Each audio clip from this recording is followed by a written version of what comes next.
Olá, queridos, a paz do Senhor Jesus Cristo a todos vocês. Eu sou o Fernando Aquino e quero neste vídeo comentar aí a lição de número 2 da revista da editora CPAD, tá?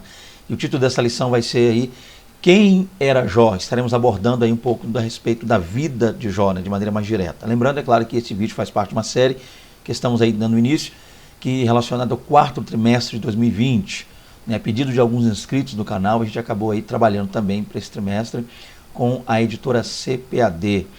Tá? Algumas pessoas nos procuraram, enviaram comentários e pediram para que a gente comentasse a fim de que os auxiliassem também com esse conteúdo, com esse material. Né? Muitas pessoas utilizam também essa revista, que é a revista Lições Bíblicas, muitos professores, amigos que eu tenho aí, e acabam se utilizando, né, se fazendo aí, usar desse material e pediram também o nosso auxílio. A gente está aqui para tentar atender, claro, na medida do possível, a cada um de vocês aí. Por isso eu peço então que você que está acompanhando essa série, caso você não tenha assistido o primeiro vídeo, eu sempre disponibilizo aí uma espécie de playlist relacionada ao trimestre, então você vai poder acessar a lição de número 1, tá aí já postei no canal, já coloquei na playlist, referente aí, você pode clicar lá em playlist e vai encontrar lá na chamada playlist quarto trimestre CPAD, aí você vai estar encontrando para que você possa também estudar um pouco dessa lição e nos acompanhar nesse estudo aí. Claro que você gostando também, peço que você comente, né?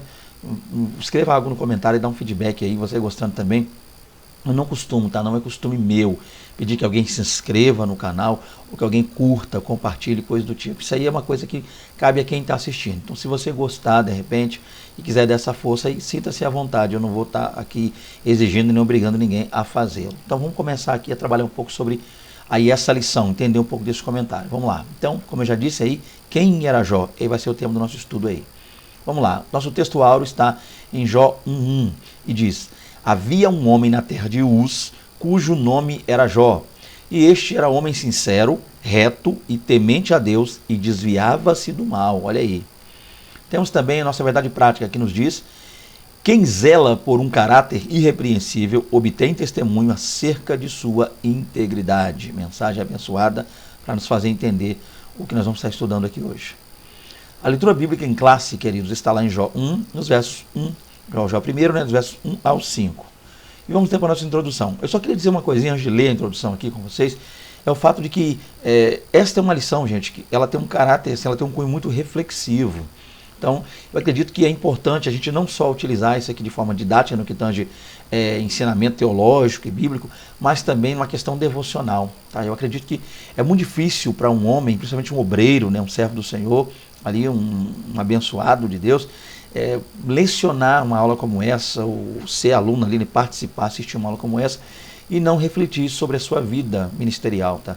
Como homem, como marido, né, esposo, pai, como patrão também, né, como obreiro. Então a gente precisa parar para utilizar essa lição não só, gente, para ser algo de cunho teológico, para dizer assim, olha, o livro de Jó é um livro poético e tal, mas a gente precisa exaurir daqui, extrair daqui, tá, ensinamentos e aplicar esses ensinamentos ao nosso dia a dia, à nossa vida. Então, eu acho que vai aí também, é bom, professor, você que vai estar lecionando aí, trabalhar um pouco disso aí, essa questão devocional. Antes mesmo de começar essa aula, chamar a atenção dos alunos, gente. O que esse conteúdo tão abençoado, ou seja, a respeito da vida de Jó, quem era Jó, a pessoa de Jó, o que isso pode trazer para nós aqui, o que isso pode impactar um pouco na nossa vida. Então, eu colocaria a princípio, antes de iniciar a aula e ler a introdução aqui, ou você também aí, professor, em loco, né, em sala de aula, trabalhando com seus alunos, chamar essa reflexão, tá? Convidar os alunos a adentrar um pouco no estudo a respeito da vida de Jó, mas não só no que tange conhecimento bíblico e teológico, histórico, arqueológico, como você quiser falar a respeito da vida deste homem, mas principalmente analisar o caráter desse homem, estudar sobre tal caráter e aprender com esse homem, aplicar também no nosso dia a dia, na nossa vida, lições maravilhosas a respeito da vida de Jó. Acho que dito isso, a gente já pode começar aqui. Então, vamos lá. O autor sagrado não elabora uma biografia de Jó, mas traça um perfil que diz muito sobre esse gigante da fé. Então, para começar, gente, o livro de Jó, quando a gente começa a ver, apesar do livro falar de Jó no início e Jó continuar falando e seus amigos também até o final, e por conseguinte no finalzinho Deus começa a falar, né, com Jó e lança 70 perguntas a Jó, ainda assim esse livro não vem a ser uma biografia, né? Não é autobiografia porque a gente entende que não foi Jó que escreveu, mas também, ainda não tendo sido ele que tenha escrito o livro, quem o escreveu também não se preocupou com esse detalhe de traçar uma biografia, falar sobre toda a vida de Jó, trazer detalhes ainda que a gente saiba onde ele nasceu, a terra de Uz, né? Isso não quer dizer que haja detalhes de que tange a idade de Jó, todo esse processo. A gente não vê tanta coisa. Então esse livro não é uma biografia, tá? Não é um perfil da vida de Jó. Mas o que ele nos diz sobre Jó é importantíssimo para que a gente conheça um pouco mais sobre o agir de Deus, sobre o sofrimento, chamado sofrimento do justo, e sobre índole, caráter, tá? Que nós devemos ter como servos de Deus. Então vamos lá. Jó foi um homem diferente, não em natureza, pois ele era igual aos demais de sua época. Então isso aqui precisa ser também trabalhado, gente. Por que é bom a gente começar também dizendo que Jó não era um homem, ele foi diferente, mas não em natureza. Ou seja, com o que tange natureza, ele era igual aos demais homens de sua época. Por quê? Porque existem pessoas que acabam trazendo uma espécie de misticismo, uma coisa mística sobre pessoas, sobre homens, como profetas da Bíblia, homens da Bíblia. Esses homens eram místicos, esses homens possuíam em si um certo grau de poder, um elevado grau de poder. Não, o que a gente percebe é que esses homens da Bíblia eram assim como nós, pessoas normais, levavam vidas normais, porém a devoção, porém a busca, a entrega, a obediência, a servidão para com Deus é algo incrível, algo indescritível, tá? Muitas vezes. Então, o principal, acho que o foco de entender um pouco mais sobre a vida desses homens piedosos da Bíblia, esses homens de Deus que foram tremendamente usados por Deus, não está ligado à natureza desses homens a princípio, mas à entrega que eles, né, realizaram diante de Deus, como eles se entregaram, como eles se doaram para o Senhor. Isso que é o importante aí, isso que é maravilhoso para que a gente possa entender. Então, Jó não era um homem diferente dos demais no que tange natureza, ele era igual.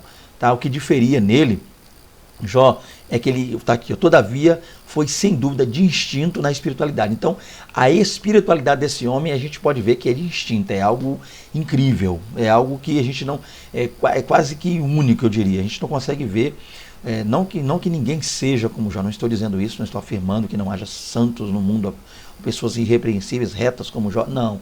A ideia é que o grau, a elevação, a forma, a maneira como esse homem foi provado, poucas pessoas, eu diria, conseguiriam passar por tamanho sofrimento, tamanha dor, tamanha adversidade e permanecerem como Jó permaneceu, né? Ficarem como ele ficou, né? Procederem da forma como esse homem procedeu. Então a gente percebe isso aqui. Para começar, então, não é uma biografia da vida deste homem, também Jó não era diferente no que tange natureza, tá? Então, homens místicos, homens carregados do poder, aquela coisa toda, né? As pessoas olham para alguns homens hoje, às vezes a gente está num determinado lugar, tem mesmo uma igreja, um recinto ali, cristão, buscando a Deus, um culto, e alguém pisa, parece que a pessoa chega lá, olha, chegou o homem do poder, chegou o homem tal, o homem das revelações, o raio-x de Deus, aquele que fala identidade, quantos fios de cabelo tem na cabeça, placa de carro, chassi, pelo amor de Deus, gente. A gente entende o seguinte, que é a entrega, é o grau de entrega que vai aí direcionar tudo isso, como é no caso de Jó.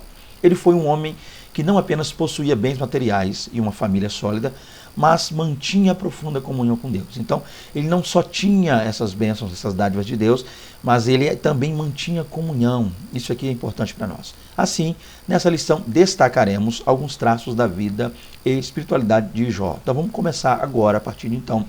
Dada pois essa introdução, dito pois isso, a gente já pode partir para os tópicos e entender um pouco mais o que essa lição nos quer dizer a respeito da vida deste homem.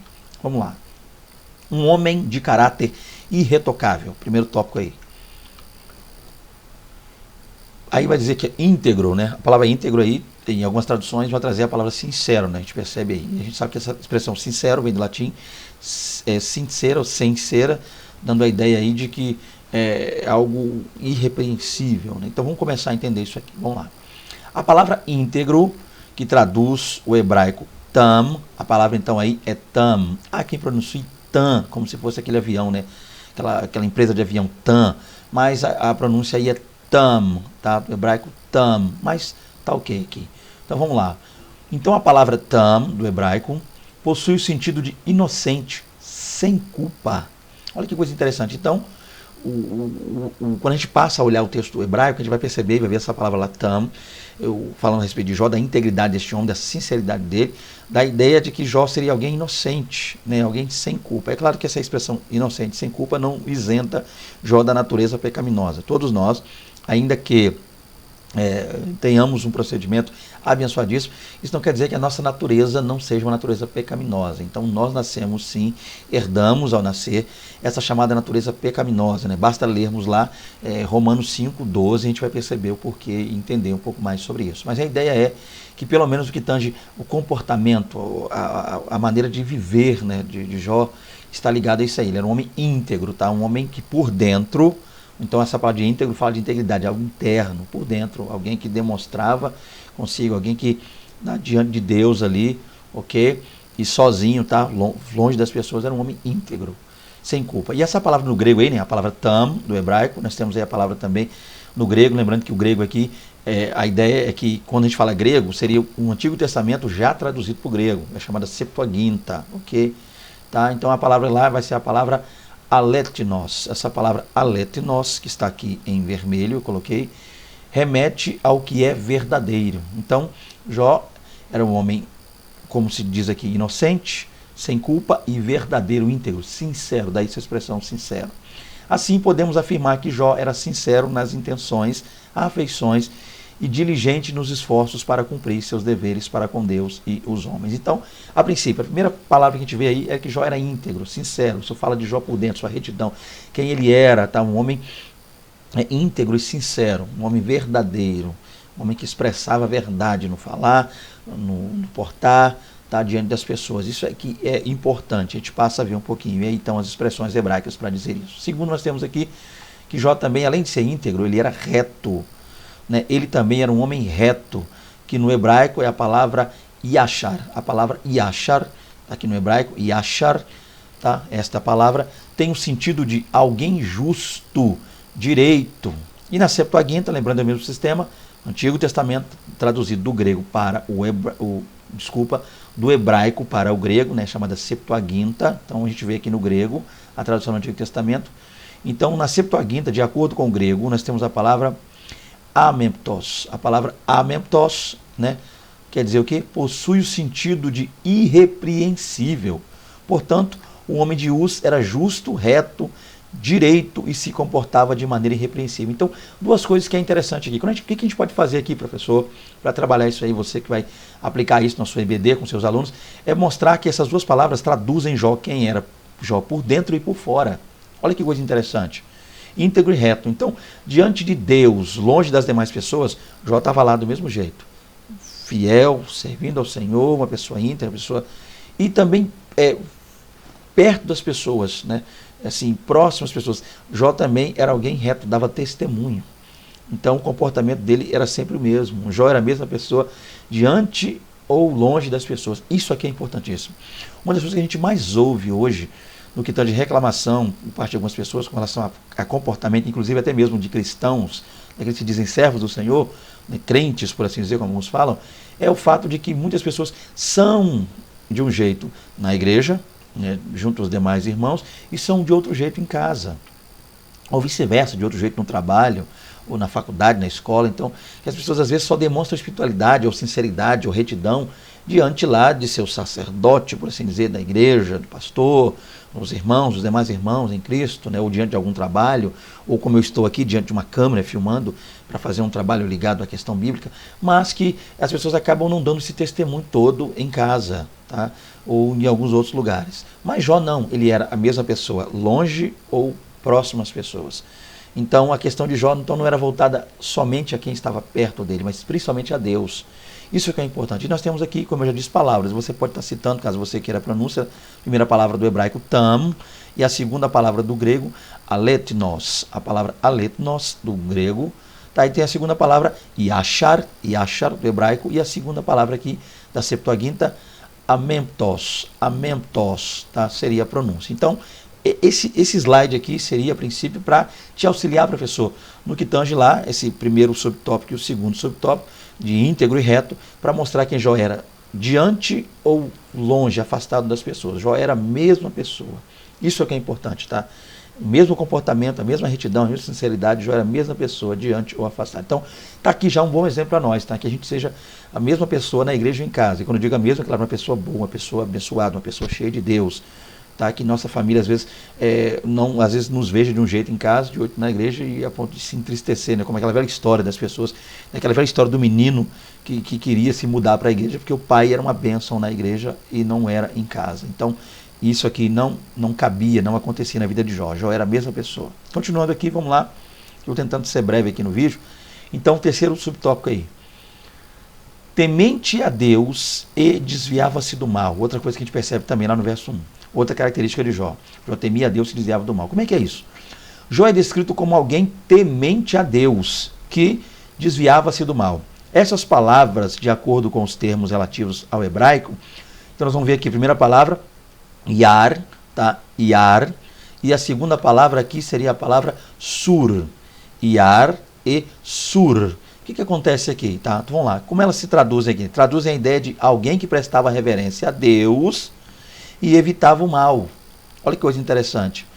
Então, se você vai perceber, talvez você vai perceber aí com a sua revista em mãos, que tá ao contrário. Tá? Lá vai estar a palavra Sur primeiro, depois a palavra Yar. Eu troquei aqui para poder ficar mais prático de acordo com o versículo. Tá? Então, a palavra temer a Deus aqui, então a palavra temer e a palavra Yar. Então, temos a palavra Sur, ligada à questão do medo, tá? E a palavra Yar, esquivar, sair de perto, desviar. Então a ideia aqui é essa. Então Jó se esquivava, fugia do mal, saía do mal. E a palavra Sur ligada a essa questão do medo. Então traduzem alguém que prestava reverência a Deus e evitava o mal. Já na Septuaginta, os termos relativos ao grego são, tá vendo? Teósebes, a palavra Teósebes ou Teosebes, mas seria Teósebes, seria a palavra, lembrando que Teos aqui é Deus, tá? Teos, ebes, ou sebes, teosebes, do grego, e a palavra apeko, né? Alguns pronunciam apeko. Então, o que seria isso aqui? Traz o sentido de alguém devotado ao culto e à adoração a Deus, e que por isso mantinha o mal sempre à distância. Então, como é que Jó era temente a Deus e desviava do mal? A ideia é entender o seguinte: Jó tinha um temor, obedecia a Deus, reconhecia a grandeza, a majestade de Deus, e Jó se desviava do mal. O que seria desviar do mal, gente? A gente sabe que essa é uma dificuldade de entender essa expressão, desviar do mal, porque às vezes não é que você desviar do mal, ou seja, o mal está ali e eu não vou lá onde o mal está, esquivar do mal. Às vezes é uma questão ruim, algo mal sobrevém, ele vem a nós. Sem que a gente convide, o mal se contrapõe, ele vem sobre nós. De uma hora para outra nós somos pegos de surpresa e nos vemos dentro de uma situação difícil. Então, como é que você quer se desviar? Então, aqui não quer dizer que Jó muitas vezes via o mal, eu passava longe, eu não ia para lá, ele sabia onde estava o mal. A ideia é entender que mesmo quando uma coisa ruim acontecia, quando o mal muitas vezes vinha, né, uma provação, até uma tentação sobrevinha a Jó, ele resistia. Essa é que é a ideia de desviar do mal. Resistia ao diabo e ele fugirá de vós. Então Jó, além de identificar uma situação ruim e sair fora dela, era alguém que quando preso, quando ligado, quando dentro de uma situação difícil, ele temia a Deus, né? E ele se fortalecia em Deus a ponto de que ele vencesse tal situação. Ele resistia à tentação, esse é o ponto. Então, desviar do mal também significa aqui resistir à tentação. E como é que a gente dá o nome disso hoje? Vigilância. Então, com isso a gente aprende, entende aqui que Jó era um homem vigilante. Então, a gente precisa entender isso aqui, tá? Temer a Deus e vigiar. E as palavrinhas só para fechar essa parte. Primeira palavra hebraica, para você pronunciar aí, professor, aluno, Yar, e a segunda palavra Sur, e temos aqui também as palavras gregas, tá? Teósebes e a palavra apeko, ou apeko, como alguns acabam pronunciando. Então, a ideia é entender nesse slide, estou tentando ser breve aqui, que Jó temia a Deus, e a palavra temor aqui aponta para adoração, obediência, devoção, servidão, e Jó também se esquivava do mal. Onde ele via uma situação difícil, ele corria dela, ou inserido numa situação difícil, ele a resistia a ponto de que pudesse vencê-la. Então Jó era um homem vigilante. Essa é a expressão, essa é a ideia. Então cabe aí para nós, tá? Com base em tudo que a gente já falou aqui, no slide passado e nesse, entender que a gente precisa ser reto, íntegro, ser a mesma pessoa. A pessoa é sábia, salva, serva, caminhar com Deus e temer ao Senhor, tá? Não deixar que nada arranque de nós esse temor a Deus e também desviar do mal, no que tange o quê? Fugir da aparência do mal. E dentro também, e quando encontrados, né, achados numa situação difícil, que a gente possa resistir no que tange aí, ou seja, a gente precisa ser vigilante a ponto que a gente não venha sucumbir diante da tentação. Porque ser tentado não implica em pecado. O pecado é ceder à tentação. E Jó não cedia à tentação. Gente, basta dar uma lidazinha lá em Jó, capítulo 36, verso 1. Olha o que Jó vai dizer ali, eu não estou com o livro aberto aqui, mas é um texto que eu gosto muito. Jó diz: fiz concerto com os meus olhos, como pois os fixaria numa virgem. Então Jó era tão temente a Deus, e quando sua esposa não estava perto, Jó não ficava olhando para a mulher, né? E muitas vezes, gente, isso aqui cabe a gente ficar atento com isso aqui, tá? Você, varão aí, homem de Deus, homem da gravata bonita, terno bonito, cabelo cheio de gel, um sapato de não sei quantos mil, a coisa mais linda, aquela Bíblia Slim, que é a moda do momento, agora o pregador fala grosso, pentecostal, tem um estoque, como diz, línguas estranhas. É vigilância, gente. A gente tem muito disso aí, prega bem, eloquente, fala bem, mas não vigia. Muitas vezes está na igreja, finge que esconde aliança, finge não ser casado, né, alguns aí, e a gente precisa entender isso. Está dentro da lição, gente. Desculpa falar isso, mas eu preciso falar realmente. Né, doa quem doer, eu preciso falar. Eu estou aqui como profeta de Deus, lecionando, eu preciso falar isso aqui. Então Jó nos ensina isso, vigilante. Então não basta só você dizer que é homem de Deus, tem que ser homem de Deus. E ser homem de Deus é isso aí, ser íntegro, ser reto, andar sempre com a família, sempre possível aí, você pregador nas suas viagens aí, sempre que possível, leve, peça à igreja para que você possa levar a sua família, sua esposa, tá? É importante a gente, quando você pregar perto da sua casa, vai com a sua família, sua esposa, não esconda aliança dentro de Bíblia, dentro de bolso, dentro de carteira. Você é casado, meu irmão, não diga para sua esposa que a igreja que você vai não pode levar a esposa, você tem que ir sozinho lá e não permite levar mais alguém, para você usar isso como desculpa deixá-la em casa, não. Leve sua esposa. Jó disse, e eu termino esse tópico dizendo: fiz concerto com os meus olhos, como pois os fixaria numa virgem. Então a questão é entender isso aqui, tá? Jó, quando estava perto da esposa, eu creio, mãos dadas, todo ali amor, carinho, e quando ela estava em casa e ele saía sozinho, mesma coisa. Não, estou aqui firme. Já não tinha aquele costume de opa, olhar para trás, opa, aquele negócio todo como alguns têm, né? Vai acompanhando, passando e tal, aquele. Não, então é isso aí. Jó, quando ia conversar com um amigo, e se o amigo tivesse com a esposa, dá para entender claramente. Jó olhava para o amigo, conversava com o amigo, pegava na mão do amigo, abraçava o amigo, e não conversava com o amigo olhando para a esposa, como alguns fazem, né? Olhando só para. Então, vamos ficar ligados com esse negócio aí, tá? Temente a Deus, desviar do mal. Vamos lá, partir para mais um aí. Segundo tópico: um homem sábio e próspero. Vamos entender isso aqui. Um conselheiro sábio. Há pessoas ricas que não são sábias nem tampouco prósperas. Possuem conhecimento, mas não entendimento. Riquezas, mas não prosperidade. Jó distingue-se nesse aspecto. Então a gente precisa entender isso aqui. Tem mais parte aqui que eu vou falar, mas vamos parar para analisar isso aqui. Então Jó, ele era um conselheiro. Há textos que mostram que Jó era uma pessoa benquista lá onde ele habitava, onde ele morava. Os jovens o tinham com grande estima. Os jovens olhavam para Jó e viam um homem, acho que é o capítulo 29, se não falha a memória, de Jó, ele demonstra isso, como as pessoas viam Jó, aquele negócio todo. 30 já dá uma outra visão depois da situação que ele passou, mas o Jó ali, um homem que as pessoas tinham como um homem sábio, as pessoas o cumprimentavam, saudavam ali nas praças onde ele passava, né, um homem de respeito na sociedade lá da época. Então a gente percebe o seguinte: há pessoas ricas que não são sábias.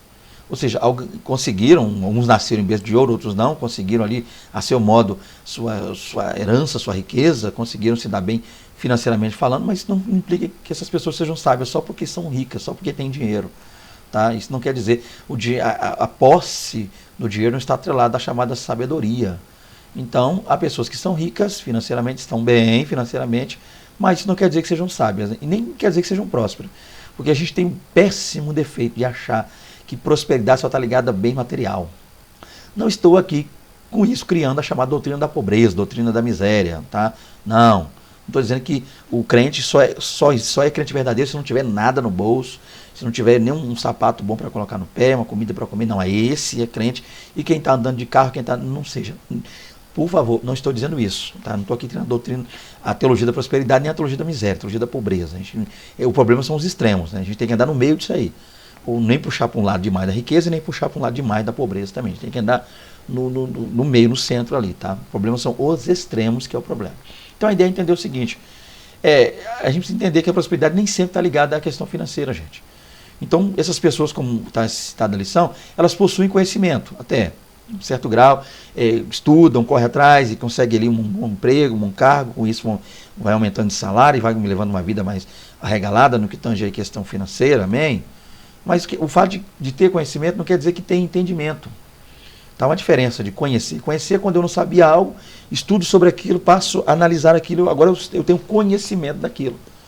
Mas não quer dizer que eu tenho entendimento. Entendimento está ligado à minha vida, à experiência. Então o entendimento real ele vem a quem tem experiência com Deus, o que dá-nos entendimento. Então, pessoas que estão próximas, se acha próxima, se acha rica, mas não tem entendimento aí. Tem conhecimento, mas não tem entendimento. Possui riquezas no que tange a vida financeira, mas não tem prosperidade. Porque nem sempre a prosperidade está ligada à questão financeira, tá? Diga-se de passagem aí a famosa teologia da prosperidade, que está levando gente aí a ir para a igreja atrás de dinheiro, atrás de bens materiais, tá? Quando na verdade a prosperidade não está ligada a isso. E Jó se distingue nesse aspecto. Vamos ver isso aqui, como é que Jó se distingue? Então como está Jó nisso aí? Que Jó tinha bens. Então como é que a prosperidade dele estava atrelada a quê? Vamos entender isso aqui, vamos lá. Ele foi um homem sábio, sim, rico e próspero. Isso é muito claro na Bíblia. A Bíblia afirma que Jó era maior do que todos do Oriente. O texto está dizendo isso lá, Jó 1,3. Maior aqui não pode ser entendido apenas como uma referência a bens materiais, mas também a sua sabedoria. Então, quando diz que Jó era maior do Oriente, muitos entendem que isso aqui só como uma riqueza de Jó, que Jó era o mais rico, tá? No que tange bens materiais, vida financeira. Jó tinha a melhor vida financeira, o melhor status financeiro do Oriente naquela época era de Jó, o homem mais rico da época.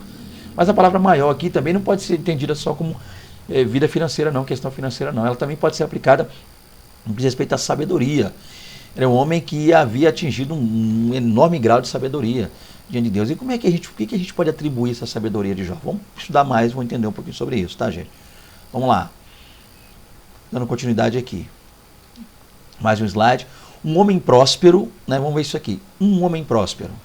Então, em que consiste a prosperidade de Jó? A Bíblia destaca que, além de sua esposa, ele tinha 7 filhos. Então, o homem tinha lá, Jó, uma esposa, 7 filhos e 3 filhas. Para os padrões da época, possuía uma família com formato ideal. Olha que coisa importante. Então, a gente sabe que no Antigo Oriente, né, nos povos antigos, essa ideia de ter muitos filhos estava atrelada à prosperidade. Que a ideia que se tinha que muitos filhos era uma casa abençoada. A casa onde havia muitas crianças, muitos filhos, era uma casa abençoadíssima. Era uma casa a qual Deus havia visitado e derramado sobre ela prosperidade. Então, Jó tinha 7 filhos e 3 filhos, 10 filhos. E lembrando que o número 10 aponta para a totalidade, até um número bíblico. Mas a ideia não é isso aqui, não é fugir da regra, falando de numerologia ou cabala judaica. A ideia aqui não é essa, não, números. A ideia é entender que ele tinha 7 filhos e 3 filhas, né, um total gerando 10, ou seja, uma casa cheia de filhos, apontando para a prosperidade. Né? Só falam a família em formato ideal. Ele também era fazendeiro, bem sucedido, um fazendeiro bem sucedido. Então, o Jó, além de receber de Deus uma casa cheia de filhos, uma bênção, uma dádiva de Deus, esse presente, ele também tinha o fato de que tudo que ele punha a mão, tá, nos seus negócios, aquilo que ele empreendia a fazer, ele era bem sucedido. Olha que coisa interessante também. Então ele é bem sucedido na sua família e bem sucedido nas suas finanças, no seu trabalho, tá? Naquilo que ele empreendia a fazer. Olha que coisa interessante. Nos seus negócios ele era bem sucedido. Em sua fazenda havia 7.000 ovelhas, 3.000 camelos, 500 juntas de boi, 500 jumentas e tinha também muitíssima gente a seu serviço. Então, olha, vamos parar para fazer uma análise aqui sobre isso. Eu acho que vai dar tempo aqui, a gente vai conseguir falar um pouco sobre isso. Então, em casa, 10 filhos, bênção. Além disso, fazenda. E na fazenda, ele era bem sucedido, ou seja, tudo que ele fazia, havia prosperidade. Então, nesse quesito aqui, Jó era próximo. Vamos tentar entender mais essa prosperidade de Jó aí. Então, ele era um fazendeiro bem sucedido e havia 7.000 ovelhas. Então, a lã da ovelha, questão terciária, bênção. 3.000 camelos, transporte. E o camelo bebia 100 litros d'água e andava aí léguas e léguas, e milhas.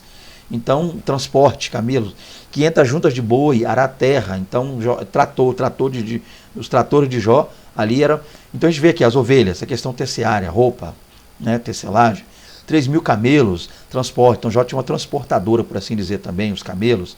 Também as 500 juntas de bois, né, arar a terra. Então, tudo onde Jó havia plantar ali, então, havia ali aqueles tratores, que seriam o boi, o trator da época. E também 500 jumentas. Dessas jumentas a gente pode extrair aí o leite, já podia vender e também auxiliar na carga.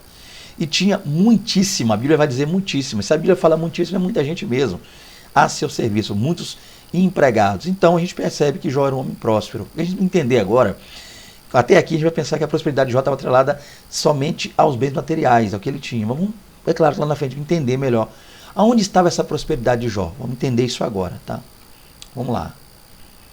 Uma prosperidade baseada no ser. Isso aqui é importante, professor. Tire um tempo aí na sua aula para você trabalhar isso aqui mais com seus alunos.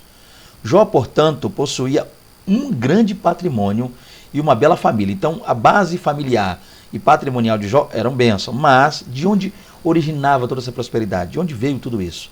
Sua prosperidade se refletia na relação harmoniosa entre ele, sua família, seus negócios e, sobretudo, Deus.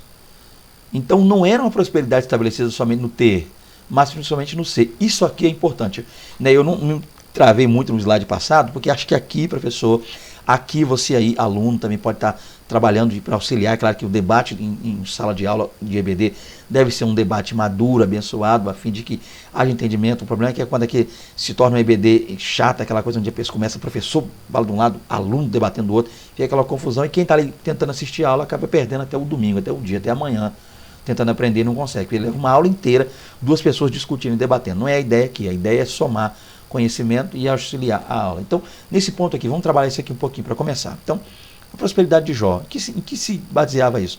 Primeiro, na relação que ele tinha entre ele e a família dele. Gente, isso aqui é importantíssimo.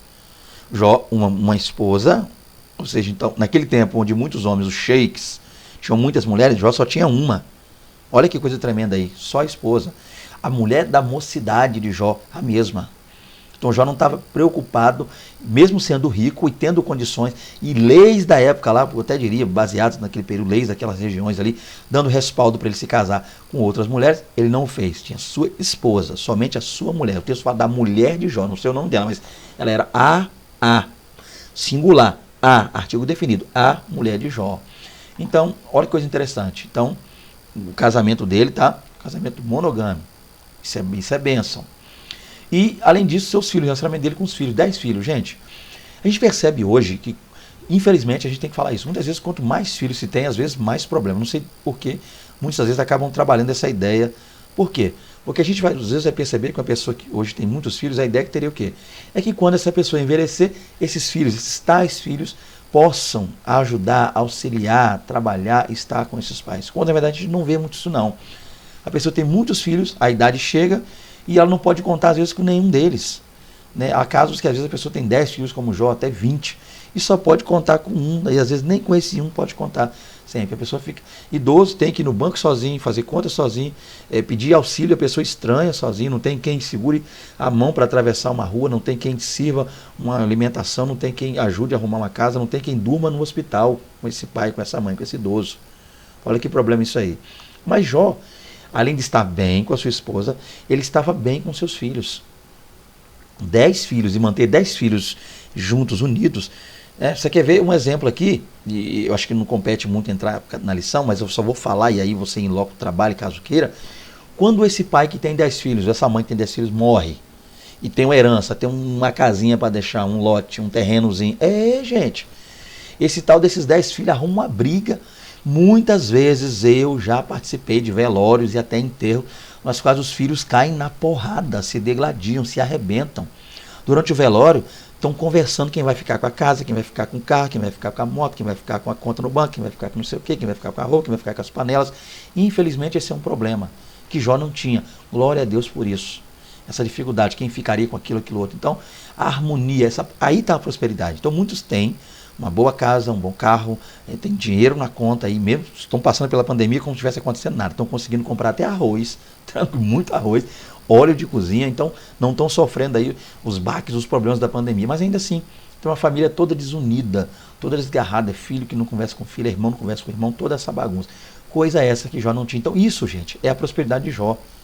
Uma família aliançada, embasada, abençoada, harmonizada, esse é o ponto.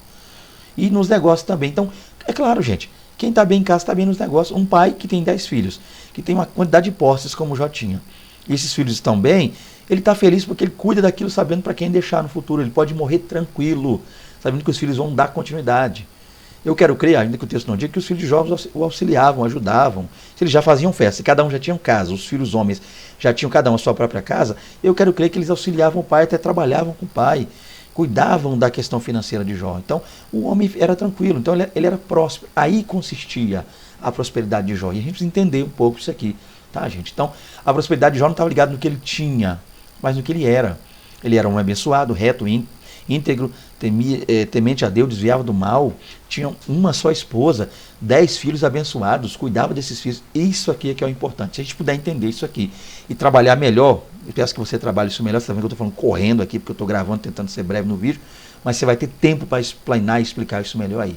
No que consiste a prosperidade de Jó. Então que a gente tenha uma prosperidade como essa, baseada no ser e não no ter, não no que a gente tem, mas sim no que a gente é e deve ser ainda melhor diante de Deus, tá? Nosso índole, caráter diante do Senhor é que vai demonstrar qual é a prosperidade. Então muitas vezes a pessoa está passando uma situação difícil, mas por dentro está bem. Eu vou dar um exemplo aqui, não sou de falar de mim, eu acho que não devo falar de mim, não estou aqui para falar de mim, mas eu quero dar um exemplo. Eu estou basicamente aí, eu vou colocar 5 anos desempregado, mas estou bem.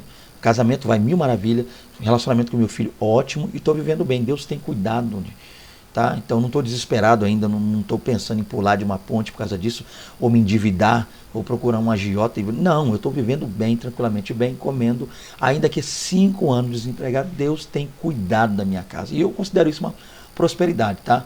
Não estou rasgando dinheiro não, mas em compensação estou vivendo bem, gloriosamente bem. O casamento abençoado, o relacionamento com meu filho está abençoadíssimo e estou tocando o barco aí, pregando a palavra, continuando aí, viajando, pregando a palavra, onde eu sou convidado a pregar. Glória a Deus, tenho procurado sempre ter um bom testemunho, tá? Então, onde eu resido aqui, você falar o nome é Fernando Aquino. Não estou aqui para falar de mim, para me aparecer, mas onde eu resido aqui no meu estado, Fernando Aquino. Glória a Deus, não tem nada que ninguém reclamar, pastor nenhum, não tem nada a reclamar, porque eu tenho procurado ser uma pessoa zelosa, tá? Lembrando que eu não vim aqui falar de mim, só estou dando um exemplo aqui sobre caráter.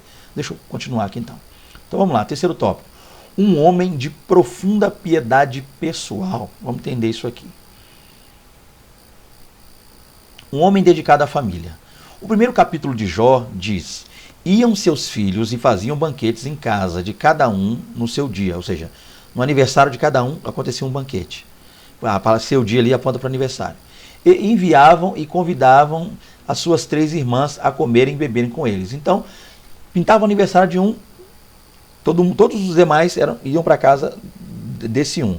E eles também mandavam lá, enviavam pessoas para buscar as irmãs, e as irmãs iam lá, as irmãs dá a entender que moravam ali, eu quero crer, com Jó, não sei se as filhas eram casadas ou não, mas dá a entender que moravam com ele, eu, pelo menos não estou inferindo isso aqui, tá? Não tenho certeza, mas o importante é que eles faziam festa, os homens em casa, e convidavam essas 3 irmãs a estarem com ele nas festas.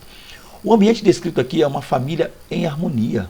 Então todos esses 10 conversavam, todos esses 10 filhos se davam bem, todos esses 10 estavam unidos. Olha que coisa maravilhosa.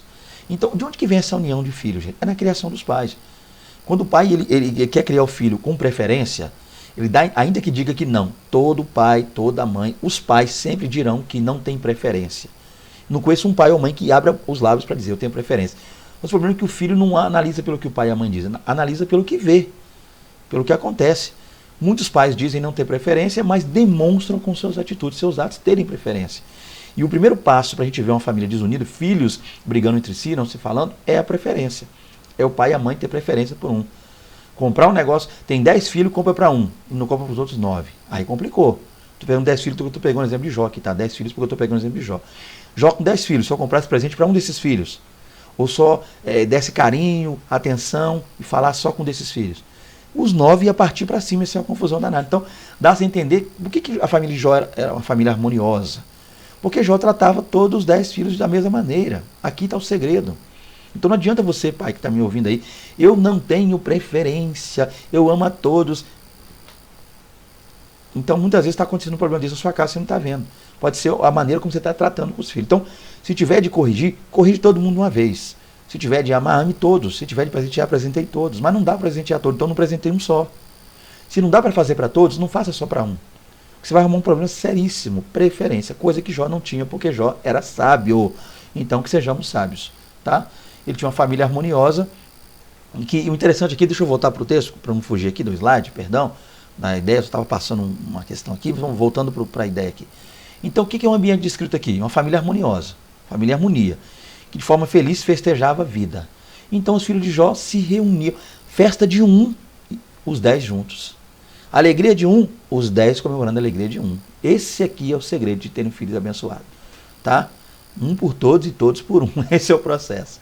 Então vamos lá. De forma alguma, o texto sugere dissolução, bebedice ou licenciosidade nessas comemorações. Então o que o comentarista quer dizer aqui? Eu estou me baseando, é claro, na revista, eu não gosto de trabalhar com revista e fugir dela, tá? Porque o aluno, o professor usa a revista, então por que eu vou fugir da revista? Então, o que o comentarista está querendo dizer aqui? Que a gente não percebe pelo texto, né? O texto vai dizer lá, comeram e beberam com eles, comiam. Então eles convidavam as irmãs a uma festa deles, tinham comida e bebida, tá? Então não dá a entender que havia orgias, coisas ruins, bebedice, bebedeira, glutonaria, todo aquele processo. Não dá a entender que eles pecavam, faziam coisas que desagradavam a Deus nessas festas, tá? Essa é a ideia que o comentarista quer passar. Eram confraternizações feitas no ambiente familiar. Mas, agora da minha parte, tá? Eu como professor também tenho o direito aqui de expor a minha opinião, porque já que eu estou comentando aqui, eu acredito assim, ainda que não tivesse isso, mas alguma coisa poderia às vezes estar incomodando Jó, porque o texto diz que no verso 5, ou a partir do verso 4 e 5, que Jó fazia o seguinte, ele pensava, pode ser, vai lá que os meus filhos, numa dessas festas, fizeram alguma coisa que desagradava a Deus. Então, por isso ele ia lá e acordava cedo, de manhã cedo, de madrugada, veremos isso agora, e oferecia holocausto, sacrifício pelos filhos. Ou seja, exercia o seu sacerdócio patriarcal, o sacerdócio familiar. Ele era o sacerdote do lar. E ele fazia isso por quê? Ele pensava, pode ser, uma coisa que a gente entende aqui, nessas festas a gente não via a presença de Jó em todas elas, pelo menos. Dá-se a entender que algumas vezes algum filho comemorava, chamava as irmãs, mas talvez Jó e a esposa não iam, tá? Possa ser, é inferência minha, tá? Põe na minha conta o que eu estou dizendo aqui. Então, pode ser que Jó, quem sabe, nessa festa que ele não ia, quando ele não ia, ele pensava, eu não estava lá, vai que aconteceu alguma coisa que desagradou a Deus. Eu conheço meus filhos, confio nos meus filhos, mas pode acontecer, é uma festa, então pode acontecer. Aí, por causa disso, ele oferecia lá holocaustos ao Senhor. Olha que coisa tremenda. Então, possa ser, tá? Continuando aqui, um homem de moral e piedade.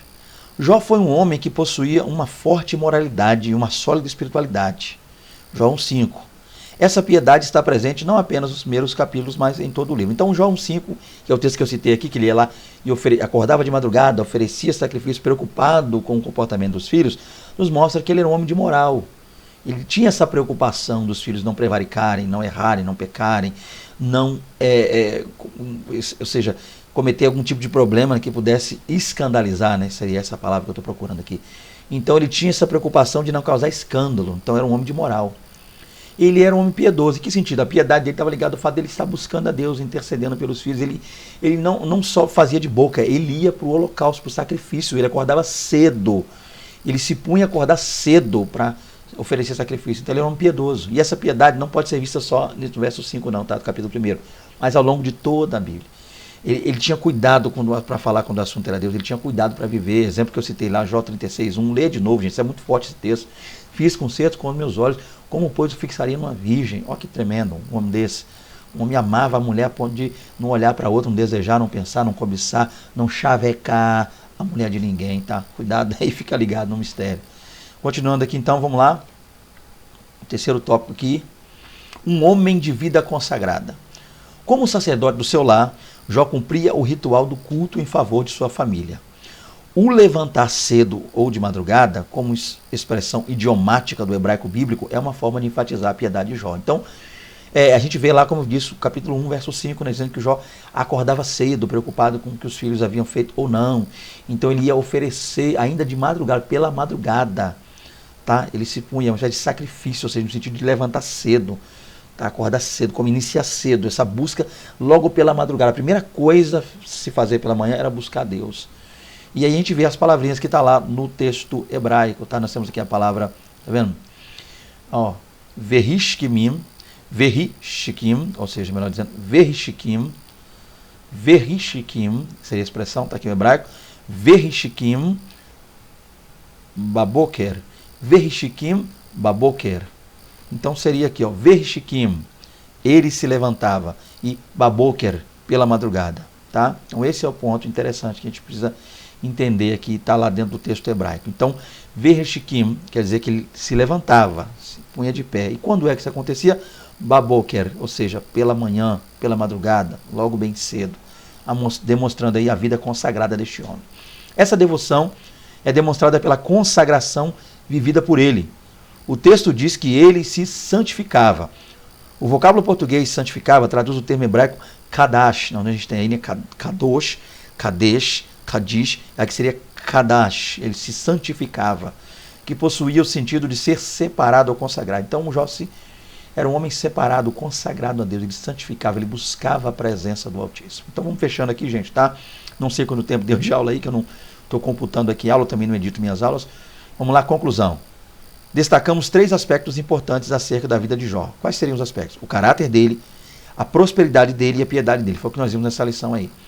Só compreenderemos devidamente a vida desse gigante da fé do Antigo Testamento a partir dessa matriz. Então, a melhor maneira de olhar a vida de Jó, então, a partir desse prisma aqui, ó, vendo o caráter desse homem, a prosperidade dele, o que era realmente a prosperidade de Jó, e a piedade dele, e fazer uma espécie de comparação. Pegue o seu caráter hoje, servo do Senhor, homem de Deus, eu também estou fazendo o meu aqui também, não estou falando só para você, também serve para mim, tudo aqui serve para mim, eu estou aprendendo aqui muito com isso.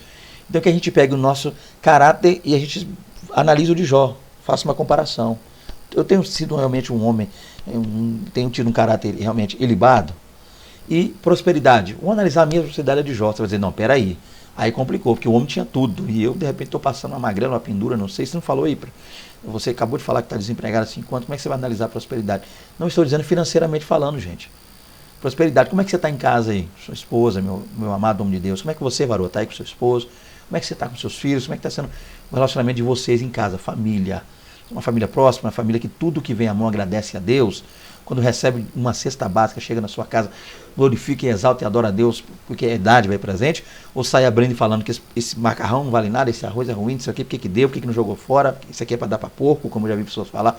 Pelo amor de Deus, gente, temos que glorificar, Deus tem abençoado, e eu tenho sido alvo de bênçãos como essa, e Deus tem enviado e levantado pessoas a auxiliar a minha casa e ajudar, e eu glorifico a Deus por isso. Então, faz esse comparativo. Caráter, tá? Como é que está o nosso caráter? Vamos basear com Jó. Prosperidade, vamos basear com Jó. E a piedade, tá? Temos realmente buscado a Deus, nos colocar diante de Deus, é uma coisa interessante a se fazer. É possível que alguém seja rico, mas não possua caráter algum. Então, de repente, você conhece alguém que está cheio da grana, nadando de um dinheiro, o tio Patinhas aí nadando dinheiro, mas também não está valendo muita coisa, uma pessoa ruim. Da mesma forma, é possível que alguém possua valores morais, sem, contudo, esboçar piedade alguma. Então, é o jovem rico. Essas coisas tenho observado desde a minha mocidade, né? Lucas 18. Isso aí é tudo. Mas ainda assim, diz que conhece, mas não exerce, não vive valores morais. Todavia, ninguém terá um caráter irretocável, não apenas fragmentos éticos morais, prosperidade, não apenas posses, piedade, não apenas religiosidade, se não conhecer a Deus na intimidade. Jó era assim, íntegro, reto, temente a Deus e desviava do mal. Ou seja, porque o processo maior, gente, temor a Deus. E eu fecho aqui dizendo, o segredo de Jó está aí, temor a Deus, porque quem teme a Deus ama a esposa, a família, ama o esposo. Quem teme a Deus ama os filhos e cuida deles e educa de maneira igual, sem ter preferência. Quem ama a Deus reconhece que tudo quanto tem, dádiva é dom de Deus. Quem ama a Deus dizima e oferta porque reconhece que Deus é quem deu e está demonstrando gratidão, não é ingrato. Então, o segredo todo de Jó está aí. Diz que tudo que Jó foi, tudo que ele foi, tudo que ele tinha, está ligado, a princípio, ao temor de Jó a Deus. Está aí mais uma aula, né, nosso ministério Medificando a Luz da Bíblia. Está aqui, meu nome mais uma vez, Fernando Aquino, meu contato, 27, porque resido no estado do Espírito Santo, 99930-8767. Desejando contactar-nos para ministrar na sua igreja, quem sabe pregar a palavra do Senhor Deus aí, sinta-se à vontade para chamar, nós iremos aí dar glória a Deus com vocês, tá? Minha casa e eu, minha esposa vai comigo, louva, ela canta, ela louva, ela adora o Senhor, e eu ministro, prego a palavra, meu filho também, sempre que possível, né, vai conosco, porque há lugares que às vezes quem nos convida não permite que eu leve esposa e filho, mas quando dá, quando convida, glória a Deus, é bênção. A minha maior alegria é poder sair por aí, viajar, acompanhado da minha família. Aí o negócio flui melhor ainda. Eu até acredito que é melhor, porque quando alguém me convida para ministrar e me permite levar a família, quando eu chego lá, a igreja vê, olha, chegou um homem aí, mas chegou com a esposa, chegou com o filho, já demonstra até confiança para a igreja. Então, sentindo o desejo de contactar-nos aí para ministrações, vou eu, caso você não queira levar a família, vai a família toda, caso você queira não levar, vai ser melhor ainda, glória a Deus. Tá? Então, que Deus lhe abençoe, Deus nos abençoe. Até a próxima aula. Fique com Deus. Um prazer imenso poder estar aqui com vocês novamente. Tá? Até a aula de número 3 aí. Fique com Deus. A paz do Senhor Jesus. Amém.